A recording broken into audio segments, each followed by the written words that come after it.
G'day guys, you're back with Miracle Max. Today in the workshop we have a Toyota Aurion, I think that's how you pronounce it, 2007 model with a 3.5 litre engine in it. What's wrong with it? Well, it starts by itself. Is it possessed? I don't think so. There's a definite reason behind this. Let's have a look at it together. Max the mechanic is the man who fix it all, yes he can. With a joke and a cheer, your car troubles disappear. So this vehicle's been bought in from another workshop. They spent quite a bit of time on it. They weren't able to nut it out. But they gave me a few clues along the way, including a very squelchy floor mat on the passenger's side. And trust me guys, it stinks.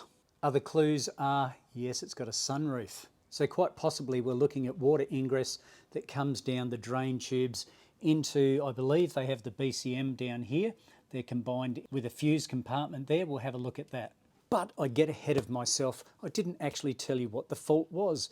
Well, this thing starts by itself. You put it on the reds, in other words, not hitting the start button, and it'll intermittently start by itself. So it was quite a scary experience. It sat at the other workshop for roughly 2 weeks where the battery drained itself, but they did manage to open the vehicle and try and let it air a bit. But as I said, it really does stink in there. Now, it might be hard to get some fault codes out of it. Remember, the battery went flat, so it's probably taken all those codes away. But let's just see if there's anything remaining. Well, actually, that's not too bad. We've got quite a few that have come back. It's not good for the customer, but it's good for us. Let's do a report. In our ABS, we have a low voltage. Yes, we had a flat battery.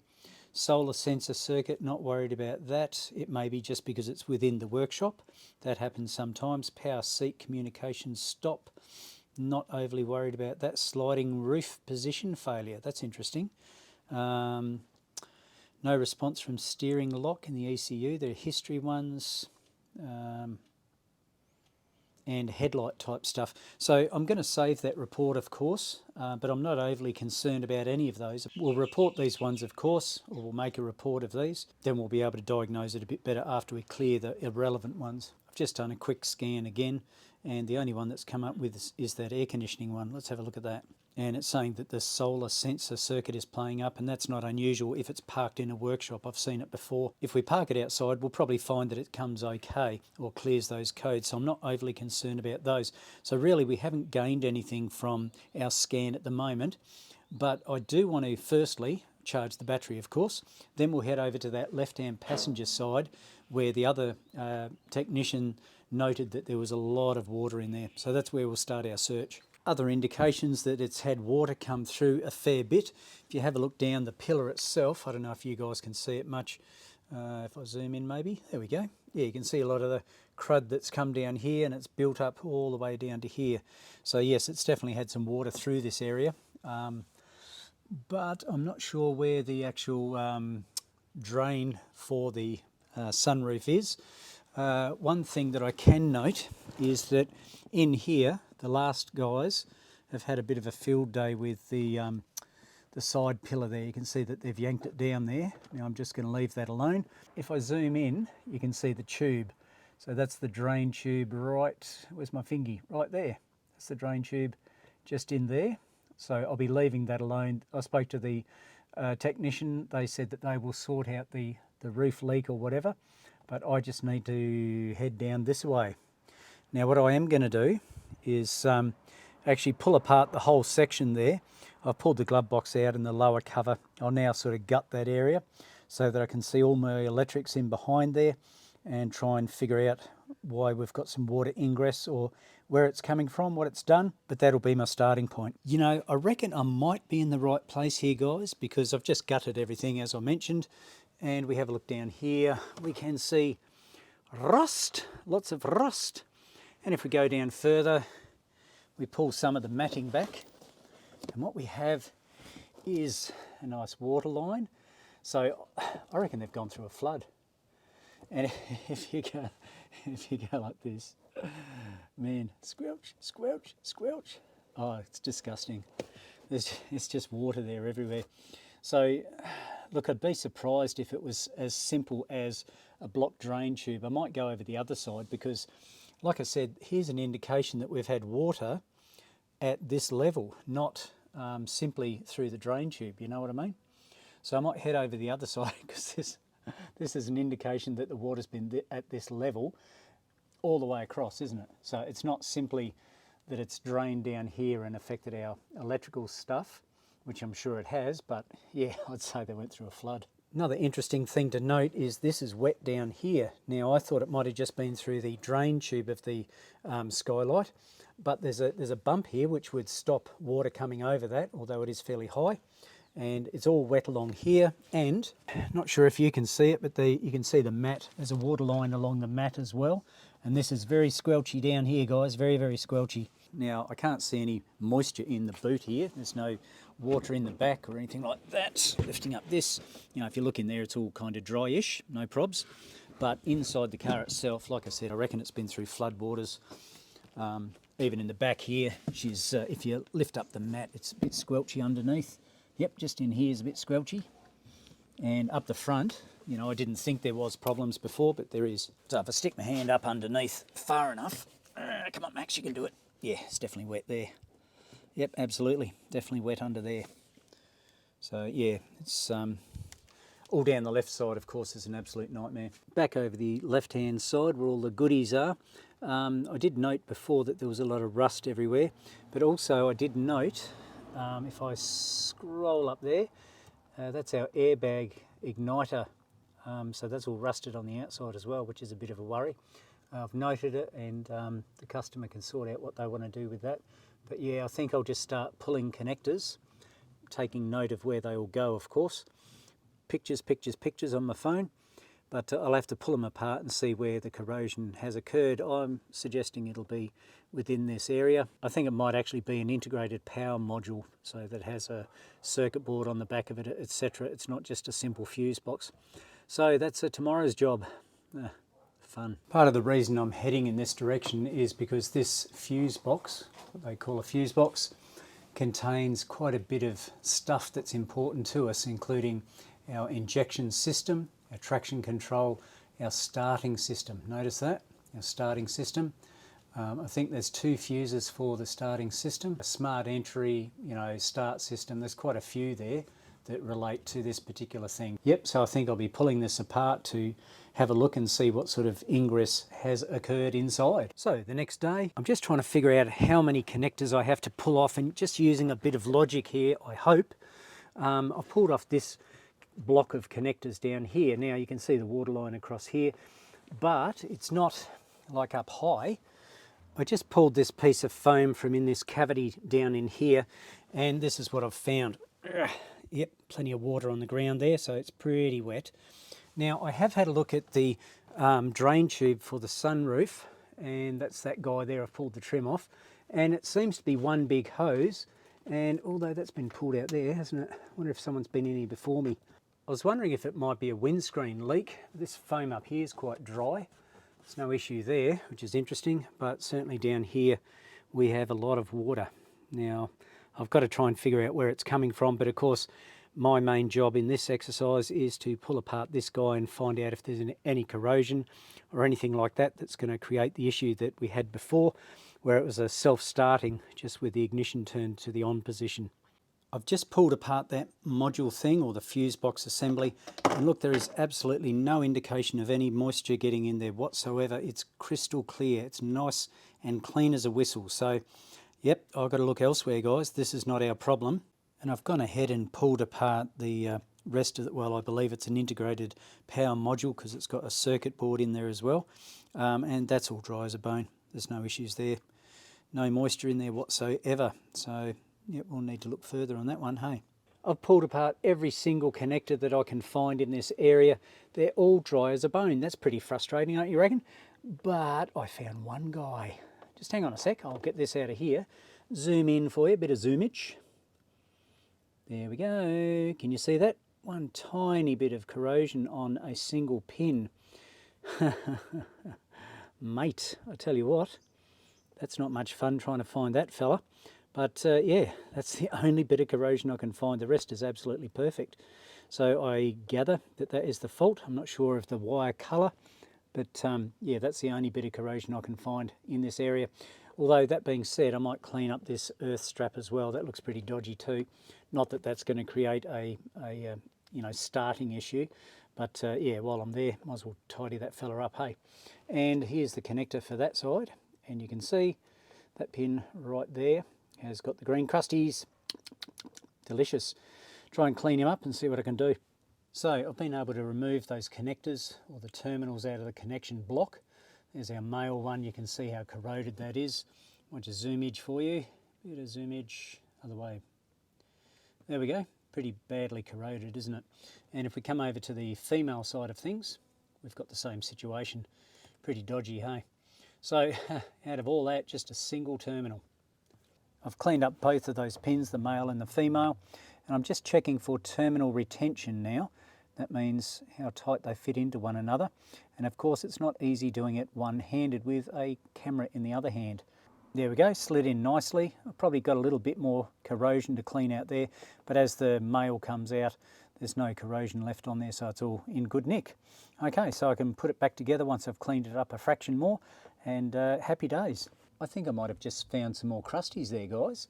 I didn't notice before. See, just in here, it seems okay on the inside, but there's definitely crusties there on that blue one, as well as that red one there. If you go in far enough, there's definitely a bit of crustiness on there, so I'll have to recheck those connectors. I was only getting power to one side of my fuse box. The other side had no power whatsoever.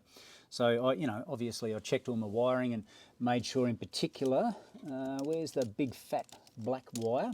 That guy there and that guy there, you know, that's the main power feed, that big black guy there. And this one here is, I believe, a power wire as well, but I didn't have any power to it. But I believe that's an ignition fed one, which is done via that mess under there. I believe it's one of, where is it? Yeah, I believe it's this fella here. And the only way I could get the ignition to come on was to bypass this here relay. So all I did was bypass that to that using a fused wire. Okay, so I shoved that in there, the other side into there, and my ignition came back and all that sort of stuff. So the relay is not being driven by the BCM, that fuse box inside. When you're looking at corroded stuff, particularly if it's flood damage or anything like that, it just never stops. Now, remember, it was down here somewhere. I can't remember which wire it was. Oh, there it is, the white one back here. That was the connector that had the issue in it. Now, I've sorted that little guy out there. And one thing I forgot to do was to check up further. Now, further up here, I found some more corrosion. Check that out, hey?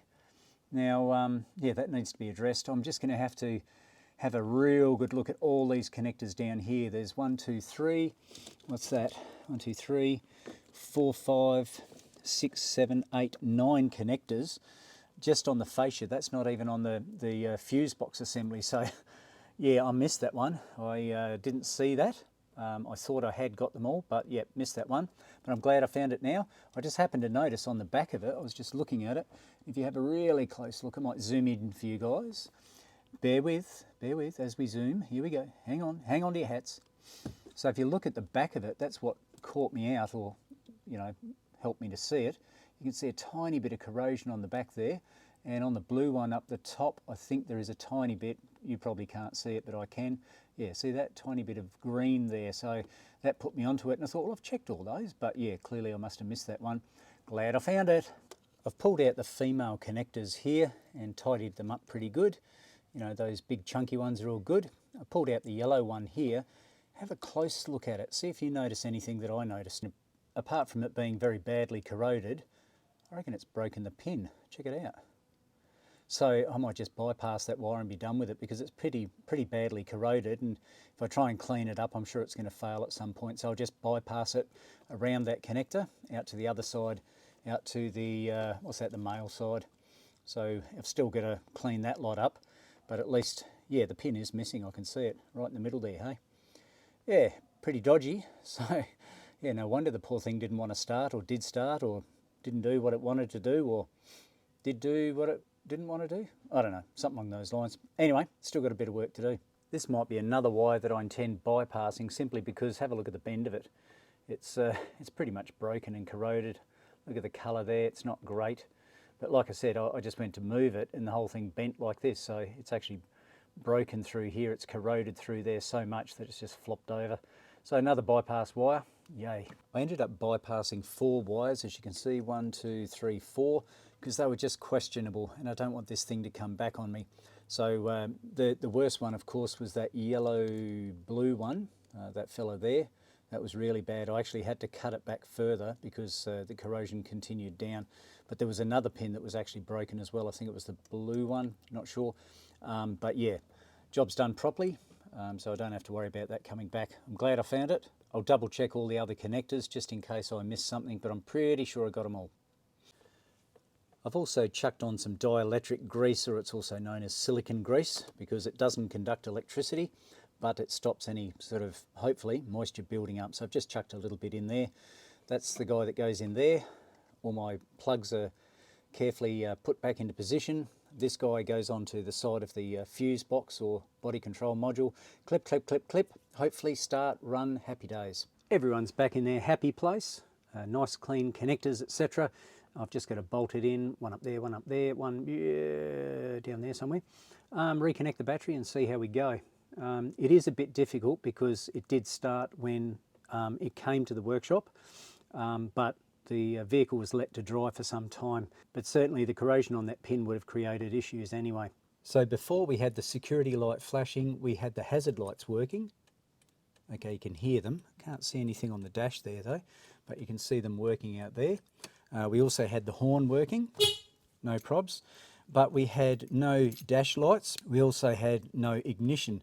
Now, when we pressed that, we had no light there before. We've now got a light. We've got a DVD player, a information center or infotainment center is working. Let's see if it actually starts. Foot on the brake. It's now changed to green. We still have no instrument cluster. Oh, hang on, instrument cluster's just woken up. So that's good, hey? Looks like everybody's happy. Everybody's back on board there. So yes, looks like we might have everything working again. Thank goodness for that. That was a bit of a stretch of the imagination trying to find all that corrosion. Anyway, yep, so obviously clear all the codes, that sort of stuff. Put everything back where it belongs, including this stuff over this side. Yeah, hopefully we've got it sorted. Back from a road test and got some weird stuff happening here, guys. You probably noticed that the dash is dinging at me, and if I press my hazard light button, yeah, we've got that happening there. But one interesting thing to note is that I've got the VCMI hooked up for my scan tool, and that actually has its own power supply built inside. But it gets the power from in here to power it up, but it's got a backup battery here. But notice this, and if I now go to press my hazard lights, they're working, but nothing on the dash there whatsoever. In actual fact, when you drive along, there's nothing on the dash, but the dash is actually working. So what's going on? If I hook up my VCMI, once again, where am I? Hook him up in there.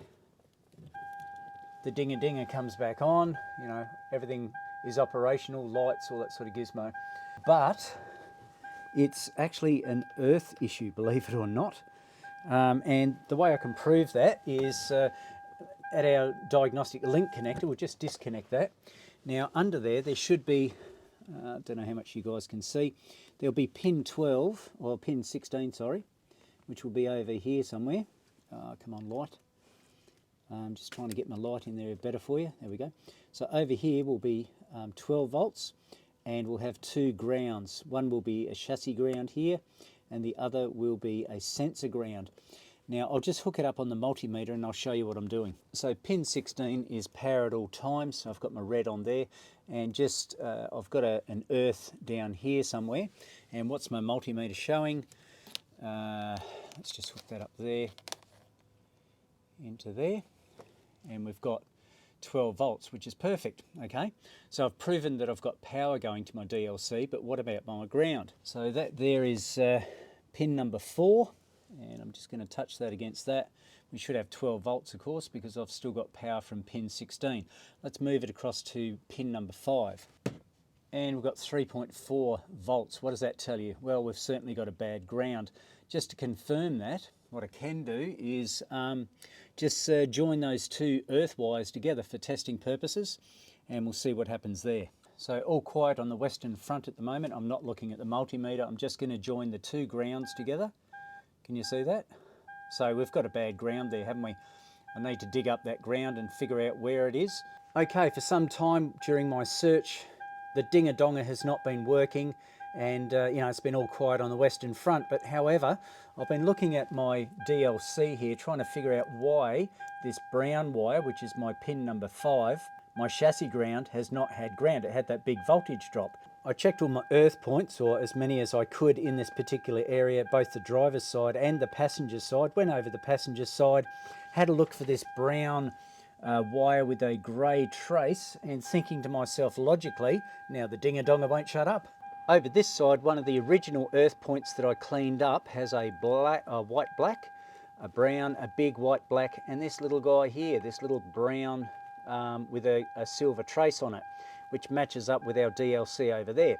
So I had a look through here, and the only one that I could find was this little guy here. Now that is part of the connector that I cut and shut, and it's just 2 up from the one that I cut there before. So I just happened to push this here, or push the wire. There must be a bad contact point. I'll check for terminal continuity, etc, etc. If I go over to the DLC now, I should have a good ground. I shouldn't have any voltage on that circuit. Let's have a look. So I'm using pin number 16, which is a permanent 12 volt power supply, as we looked at before. I'm just going to insert it into pin number, what do we got, 4 to start with. I think that was our, I think 5 was our reliable one. I can't quite remember now. We'll try both, hey? If I can get it in there. And we've got, I've hooked the wires up backwards, but there's your 12. And I'll go over to now pin 4, and I will just, I'm touching the front of these, so don't panic guys, I'm not spreading the pins at all. So yes, I have good voltage there. I'm just going to use a test light as well in situ to put a bit of load on that earth circuit, but yeah, that's the spot, that is the spot, that is the spot, that is the spot. What a pain in the neck these connectors are, hey? So yeah, I'll pull that apart and sort that mess out. Repair's been done. I've bypassed that connector. It wasn't worth doing anything better than that. Look, I don't know if this is going to be an ongoing issue or not. I'm not sure. I've spoken to the other workshop and made them aware of that. So just in my DLC, I want to confirm that I've got a good earth back at my DLC now. And what I've got is a globe attached to my multimeter, so that when I ground it out, 1, 2, 3, 4. Okay, so we've got a globe, and we've also got 11.7. Keep in mind there will be voltage drop simply because I've got a globe attached. And if I go across to pin number 5, 1, 2, 3, 4, 5, should be the same thing. If I can get it in there, that is, and there we go. And we've got 11.5, 11.47, something along those lines. So confirm the earth is good at this point. Look, I don't know how much longer this thing is going to go, but that's that job done. And yes, I've got all my instrument cluster and everything back up again. There's my hazard lights coming on with it not even switched on, of course. That's how they should work. And if we get rid of those, and we've got our key detected up here, press our button once, then press it twice, and we should get our instrument cluster to come to life, which it does. All our, you know, audio system, all that sort of stuff. So one more road test and then we should be pretty much done, I believe. Whew, finally. Not sure if I kept you in the loop there before, but when I went on a road test, I had other fault codes come in, and that's what pushed me toward the direction of that faulty earth. Now this has certainly been an adventure. I've gone on another road test and give it the beans, etc. I've done a fault code check as I drive along, and each time it just came up with that one fault code, the seat fault code. So I'm not concerned about that. This has been a bit of a brain teaser as well as a bit of a mess. I'm not going to provide warranty on this particular vehicle simply because the amount of corrosion that's in there is just going to travel up the wire. It's called capillary action, and there's no guarantee that it's not going to come back later. But as for now, it is working perfectly. So I hope you got something from the video today, guys, and if you haven't already, please subscribe to the channel, give it a like, and feel free to comment down below. Of course, don't forget about that notification bell. You don't want to miss any future videos. So until next time, guys, this is Miracle Max signing off. I will catch you later.